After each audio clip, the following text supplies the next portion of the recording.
अस्सलाम वालेकुम नाज़रीन, मैं हूँ सलवा हसनैन। आप देख रहे हैं सूर्या न्यूज़। आइए नजर डालते हैं आज की अहम खबरों पर।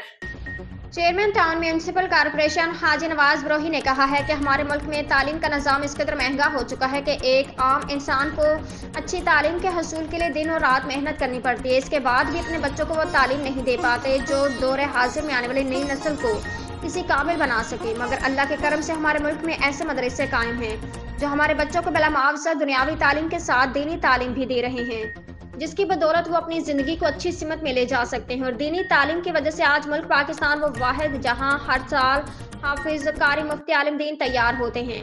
यह सब हमारे मुल्क में मौजूद मदारस की वजह से मुमकिन होता है। हमारी खुश नसीबी है कि हमारे टाउन में भी मदारस मौजूद हैं और हमारे पास मुफ्ती मंजूर मेंगल जैसे आलिम दीन हमारे इतने करीब हैं। हमारा फ़र्ज़ है कि उनके साथ हर इस काम में हिस्सा लें जिससे दुनिया और आखिरत में अजर मिल सके। इन ख्यालात के इज़हार उन्होंने जामिया सदीकिया यूसी 12/2 में प्योर ब्लॉक और सीसी फ्लोरिंग के काम का इफ्तिताह करते हुए किया। इस मौके पर Mufti Manzoor Mengal, vice chairman Rana Arif, XEN Shamim Brohi, chairman Hilal Rahmani, vice chairman Saqib Mengal, Anwar Brohi, Akbar Brohi, PS के सदर सत्तार ब्रोही, इमरान शाह व दीगर मौजूद थे।